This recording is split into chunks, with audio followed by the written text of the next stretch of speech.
Hey everybody, it's Emily again, Optics EQ. This is my third video. I appreciate the comments so far. I've worked a little bit on the video quality, so I hope that it looks better this time around. We're going to look at the 9th race at Gulfstream today.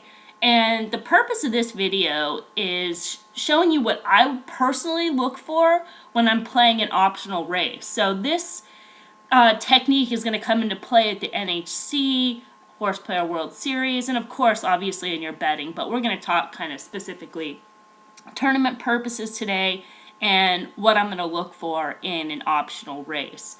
So this race kind of has two parameters that I like and why I would choose this race. And I think a lot of times when people go into an optional race or NHC or any kind of tournament where you're choosing your own race, they try to like fixate on one horse or one play, and then when the odds change, they just kind of get flustered and either stay on that horse and take a price that's too short or whatever.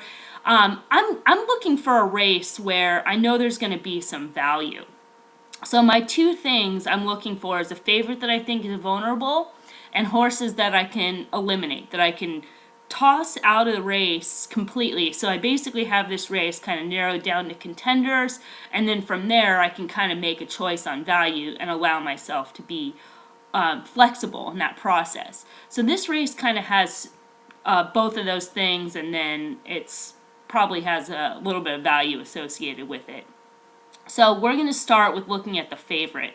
And I'm looking at Optics plot here. We color code, I have this sorted on morning line. So the green is going to be your horses that are shorter than 3 to 1 or less, right? So we've got the 5 here. So positionally on the plot looks weak. So small square, it's in quadrant 3, so this horse is going to be close to the pace. I'm just talking from a pace perspective right now. Close to the pace, but not quicker than other horses in here, and certainly can't outkick a horse like the 1. And again, kind of based on the information.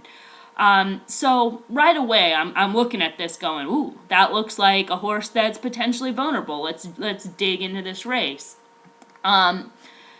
So from a pace perspective, I'll kind of go up to the plot. I know I'm jumping around a little bit, but again, these videos are sort of my handicapping process, and sometimes it gets all over the place, and then we'll focus in later. So the plot fit being yellow is basically saying there's the way that I'll read it is there's a couple different scenarios in here, and I agree. And kind of the biggest thing that I'll notice right off the bat on our RPM, this is a run style, we don't have any E or EP types. So that turns into an interesting pace scenario. Granted, we see the 4 will be out here on the lead. He was a presser, so even though one from was close to the pace and will probably be on the lead, we don't have a confirmed front runner. So what can happen? Scenario like this is one horse can kind of go out and make the lead, and then go on with it potentially. Another thing that can happen is when you have a lot of pressers, you have a bunch of horses that are taken out of their run style and then chaos in the stretch. So we're going to kind of look at a couple different things from kind of a more chaotic. But during back-end pace scenario, from strictly pace perspective, where this horse is positioned, I'll get into the grid to just kind of see if it matches up with what I'm seeing here on the plot. Horse looks vulnerable, okay? And this is again on standard, so reminder, standard format is current form of these horses. So I'll kind of click it over to surface distance, just making sure that everybody stays in the field, dropped out. And surface distance here is dirt, 8 furlongs. And this will incorporate the 2-turn races, so when we get into the grid, we kind of have to sort that out a little bit. Only one horse tends to drop off. So this is kind of what I was saying about when horses kind of can bunch up on the lead.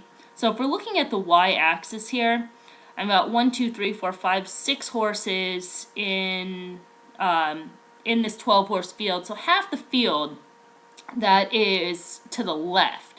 So there's a scenario where 6, 4, 1, 8, 12, 5. Again, God, the 5 just keeps looking worse and worse. Could be out here on the lead. I'll map it on the first call. We add these color codes. I think it does help. I even still use them. Orange, you're going to have horses on the lead, first call. Green, kind of mid-pack, and then green-purple, you're going to have horses off the back in the rear part of the field.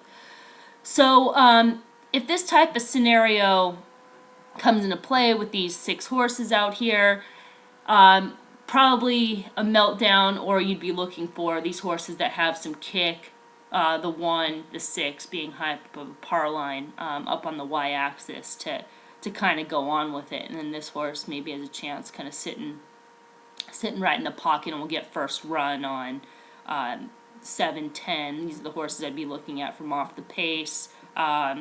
2 and 11 looking a little bit weaker. And I can see 11 is 6 to 1. So again, this kind of gives us another potential play scenario. All right, I'm gonna kind of switch around back and forth, and again, this is just going to tell you that this is a race I want to get involved in, a race I want to dig a little bit deeper in. You're going to have at the NHC Horseplayer World Series tons of races to go through. So a tool like this, it just automatically goes, hey, take a look at this race, is really helpful. All right, so we'll dig in and we'll go through horse by horse like we did yesterday again.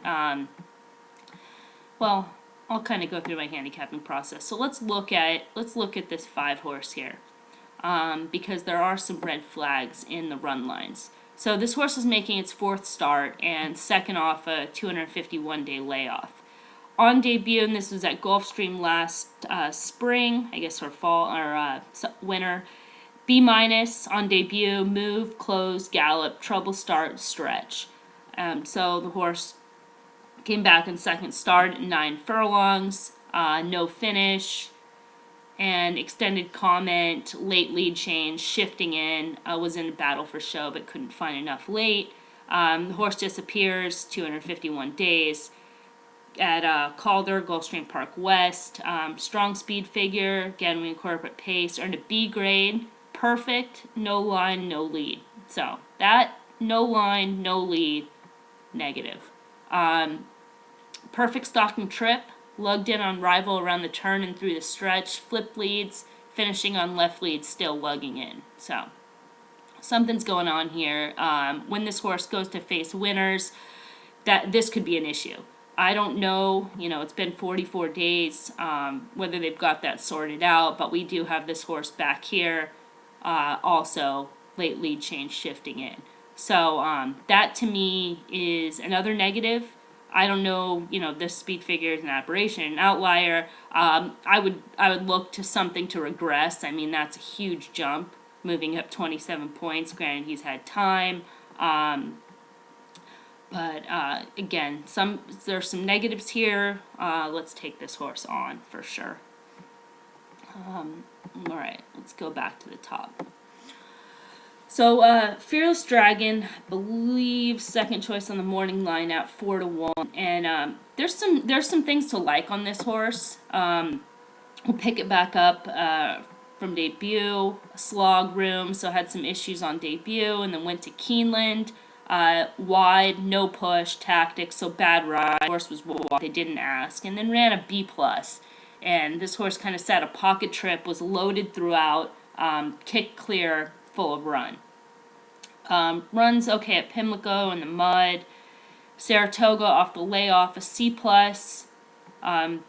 have a trainer scratch and then a steward scratch in the slop. Comes back in the slop. We flag this race again because sloppy track.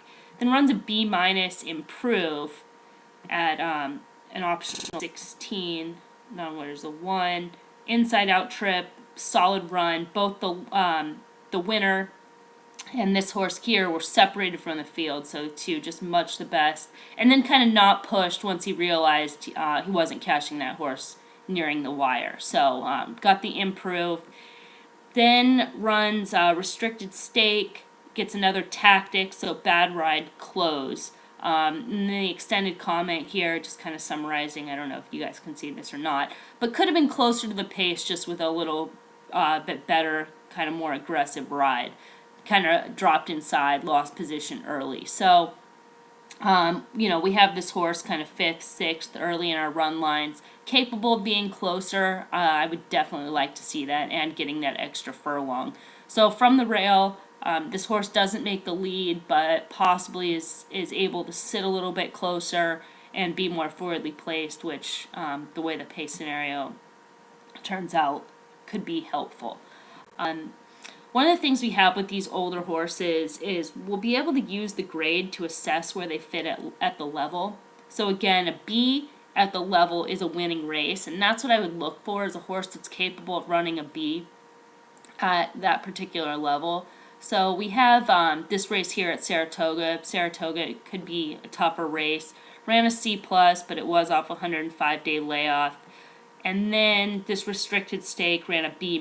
So I think that's probably comparable to think that this horse is capable of running a B.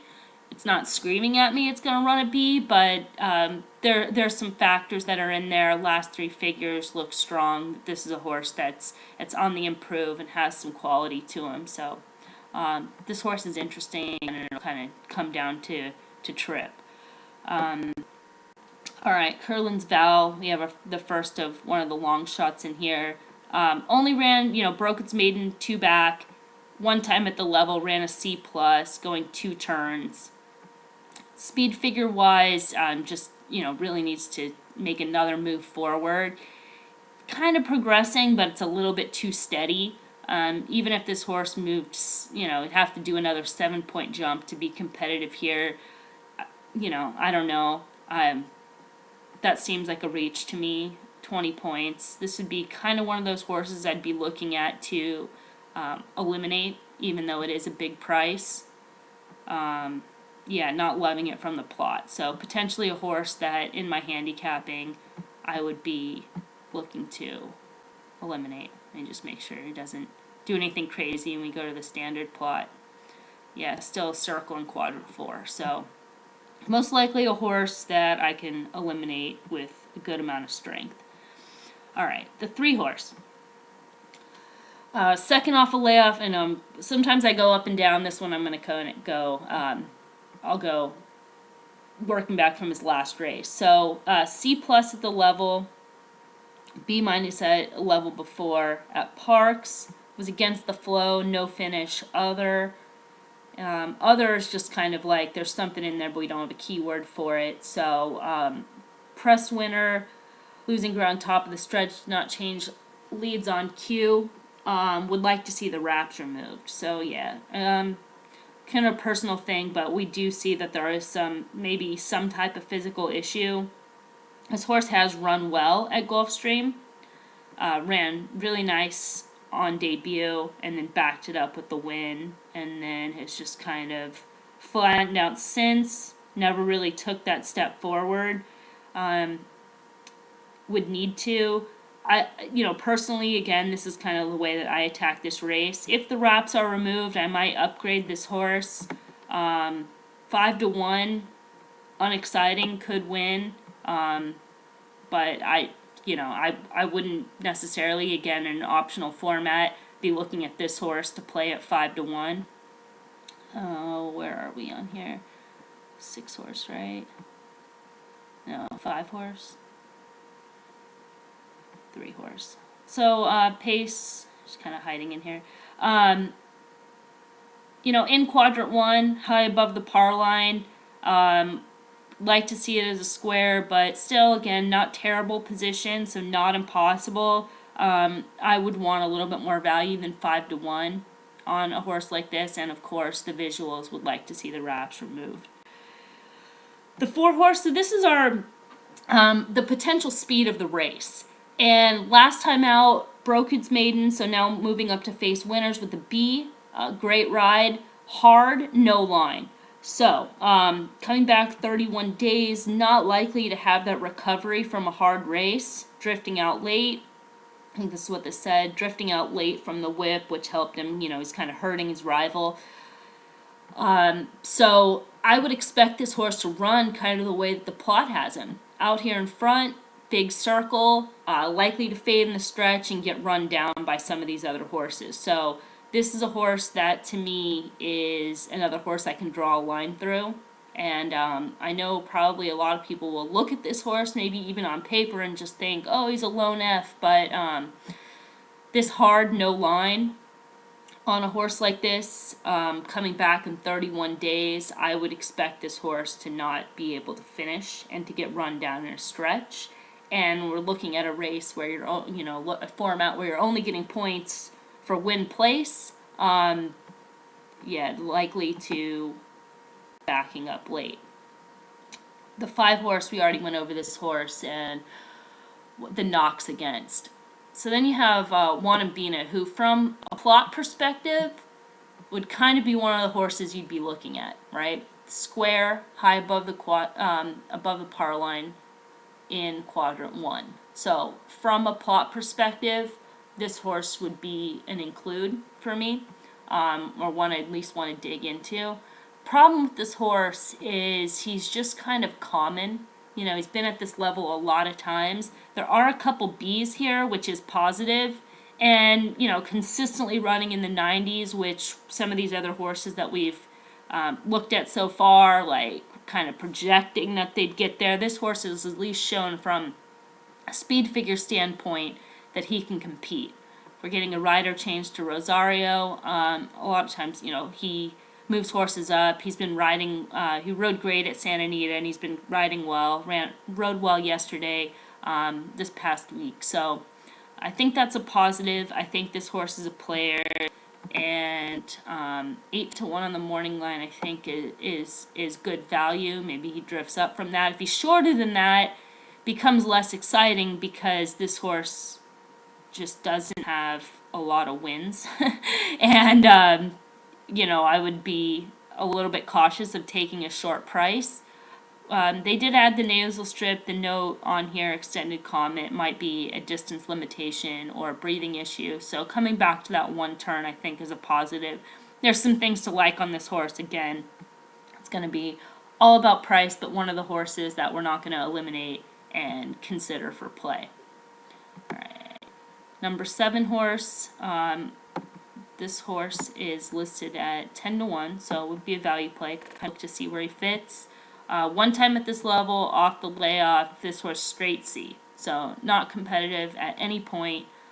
Broke its maiden Belmont prior to that layoff. Slog move, no lead. Then we have a grit minus, plotty, a couple drops in the maiden. So as far as quality goes, I don't know where this horse fits. I'm not sure. I can't say for certain it's at this level. So from a class standpoint, hard to say that this horse is going to run a B here. This 90-94 is a little bit below.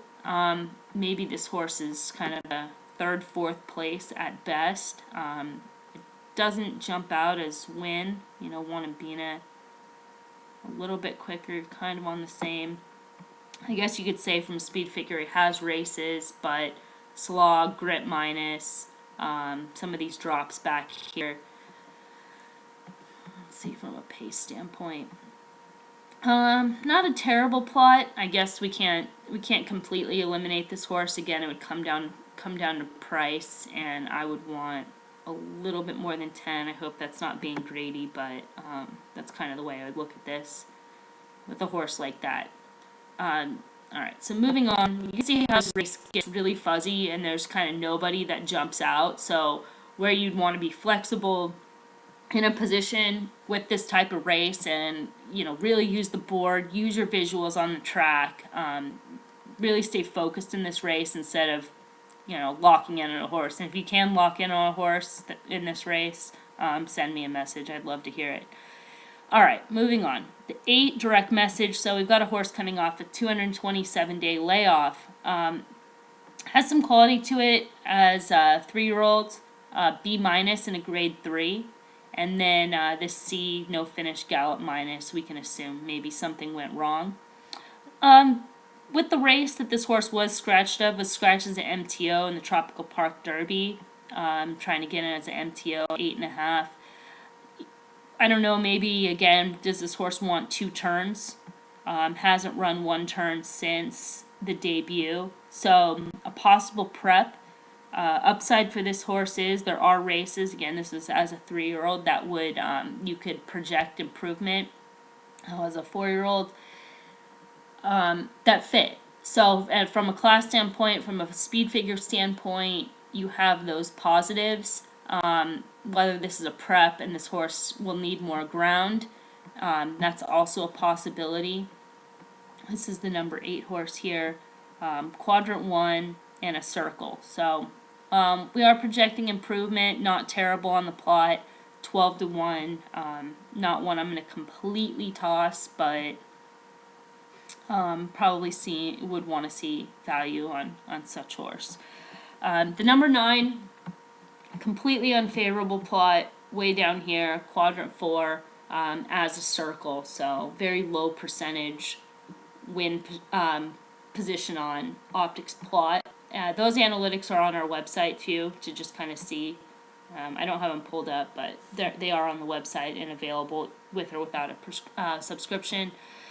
So negative from this standpoint, we've got a lot of layoff lines. 4-year-old horse making his 4th start, has a hard time putting races together. Speed figure standpoint, best speed figure was an 81 on a wet fast track.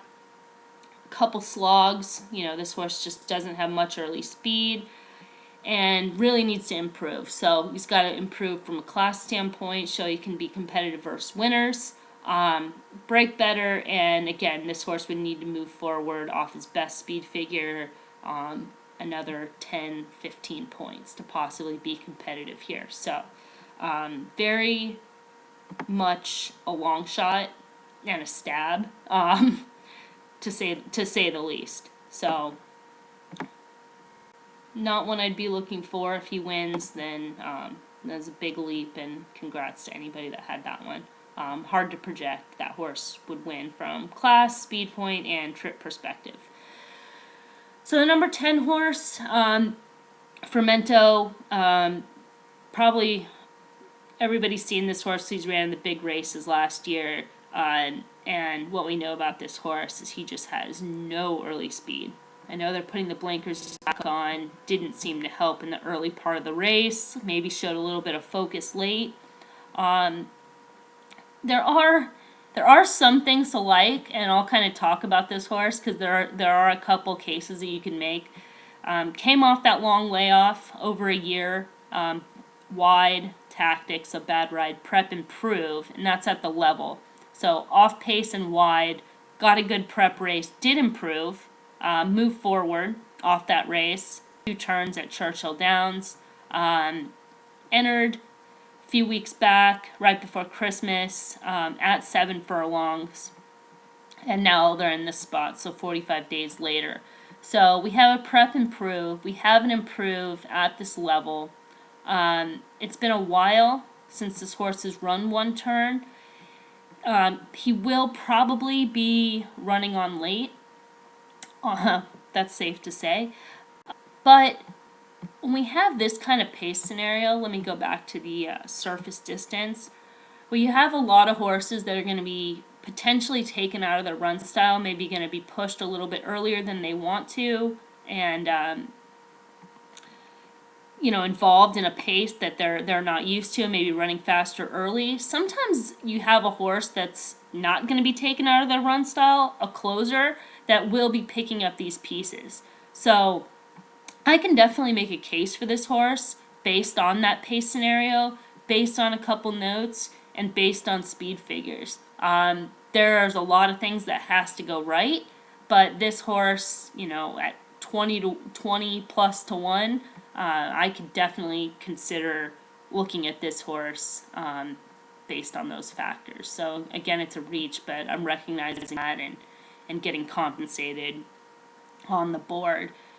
This 95, 90, there's things to like. The second horse for Albatrani, positive notes, right? Still a lightly raced horse. We can excuse the last. It was a C, saved. This was on a yielding or soft turf. Only time the horse ran a C. Otherwise, been competitive most of his starts. sitting close to the pace here. That was on a sloppy track. So we have some things to like on this horse. 90, 91. Maybe moves forward a little bit. Plot perspective, that is on surface distance, not overly exciting. Sorry, it's a little tedious switching back and forth. Similar position, so not great. I would label this horse no value. I think, what is it, 5-6 to 1. That's the way I would look at this horse. Not that a horse that I'm going to toss as a contender. Possible this horse can win, B- at level, but just no value. No value at 6 to 1. If this horse sneaks away on the board, you can kind of make a case. The number 12 is too slow. I don't have the grades at this level. They're on turf. I don't even know if they'd matter. But even at a lower level, a C and a B-, just this horse looks way below on class and speed figures. So I know this horse is probably a long shot. Definitely a long shot. Easy toss. Okay. So kind of going back to the field, we know we have a couple scenarios on pace. A favorite that's play against, a couple horses that just don't have a lot of value associated with them. 11, a couple long shot tosses, right? 2, 12, 9. So I've basically been able to take this field, if I take my horses that I'm tossing, right? Tossing the 4, because I think he's going to quit off that hard note. The 11, just no value. Favorite, we want to play against. The 12, the 2, and 9. So now when I'm making my decision for this optional race, I've kind of taken a muddy race and narrowed in on horses that I think are contenders, and now it's just up to, the board and making the right decision. So kind of bringing it back around for NHC and optional races, these are the type of races I'm looking for. A favorite that I think is vulnerable based on specific factors, right? Speed figures, pace, class, form. Can knock on any of those. That's where I want to look at a vulnerable favorite, and then look for horses that you can eliminate, right? Simplify the race. And then you have it narrowed down to your contender, so you're making a decision that is based on the trip they're going to get, and of course the odds that you're going to get on the board. Guys, thank you for listening. I will take suggestions on other videos. Of course, leave comments. Please subscribe. Sorry if this video was a little bit long, but I think there's some good information in there. All right, thanks again.